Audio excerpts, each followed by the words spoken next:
Welcome to my YouTube channel, English from Europe. ඉතින් අදත් ඔයගොල්ලෝ සාදරයෙන් පිළිගන්න මගේ English channel එකට English from Europe. ඉතින් අද ඔයගොල්ලොත් මම සාකච්ඡා කරන්න බලාපොරොත්තු වෙනවා ඉතාම වැදගත් කොටසක්. ඒ තමයි අද English අපි spoken patterns යටතේ ප්‍රධාන කොටසක් අපි සාකච්ඡා කරනවා. ඉතින් මේ තමයි මගේ YouTube channel එකේ දාන playlist. ඒකේ ප්‍රධාන playlist තමයි English grammar. ඉතින් ඔයගොල්ලෝ English grammar video නැරඹීමෙන් අනතුරු අනිත් video පිළිවෙලට නරඹන්න කියන කාර්ය මතක් කරනවා. අපි යමු අපේ පාඩමට කෙලින්ම.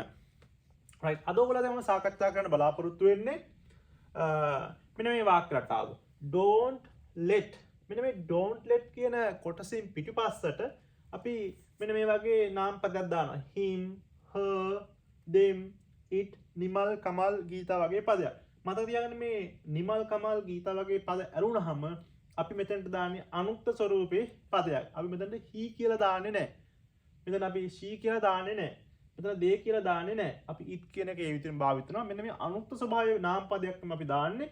ඉන්පසු අපි අගට එකතු කරනවා බහුවචන ක්‍රියාපදයක්. මතකයතෝ බලන්න මේ verb first verb p කියලා කියන්නේ මොකද්ද? present plural verb. මගේ මුල් පාඩම් බලන්න English grammar යටතේ දාලා තියෙන පළවෙනි වීඩියෝ එක බලන්න playlist එකට ගිහිල්ලා එතකොට මම මේවා සාකච්ඡා කරලා තියෙනවා. එහෙනම් වාක්‍ය ආරම්භ වෙනවා don't let වලින්. ඉන්පස්සේ මෙන්න මේ කියන පද වලින් එකක් භාවිත කරනවා. ඉන්පසු ක්‍රියාපදේ බහුවචන ස්වරූපී ක්‍රියාපදයක් දානවා. මේකේ තේරුම තමයි ළමයි යම් දෙයක් කරන්න ඉඩ දෙන්න එපා. මේ යම් දෙයක් කරන්න ඉඩ දෙන්න එපා. අපි බලමු මේවා තමයි don't let him leave home. ඔහුට ගෙදරින් යන්න දෙන්න එපා.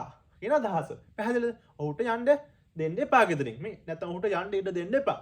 don't let him leave home නේ.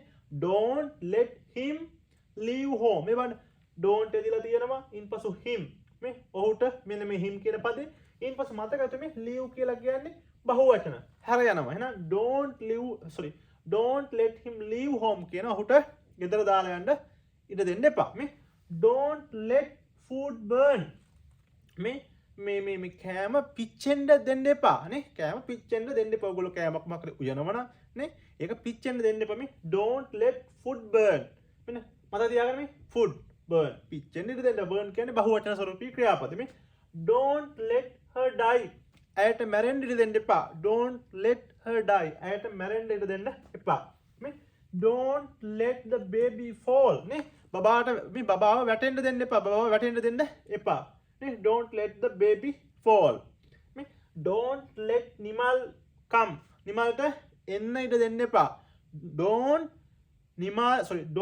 let නිමල් come නිමල්ට එන්න ඉඩ දෙන්න එපා මේ බලන්න don't let him enter until we are ready ටිකක් දිග වාක්‍යයක් නමුත් හරි ලස්සන වාක්‍යයක් මේ don't let him enter ඔහුට ඇතුල් වෙන්න ඉඩ දෙන්න එපා until දක්වා we are ready අපි සූදානම් වන තෙක් until කියන තෙක් තුරු අපි සූදානම් වන තෙක් ඔහුට ඇතුල් වෙන්න ඉඩ දෙන්න එපා. මේ හරි ලස්සන වාක්‍ය ඔයගොල්ලන්ට පුළුවන් ඉදින්දා ජීවිතේ මේව නියම භාවිත කරන්න.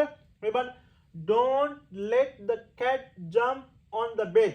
නේ don't let the cat ඌසට ඉඩ දෙන්න එපා jump නේ ඌසට ඇඳට ගොඩ වෙන්න ඉඩ දෙන්න එපා. ඒක නෙමෙයි කියන සරල අදහස.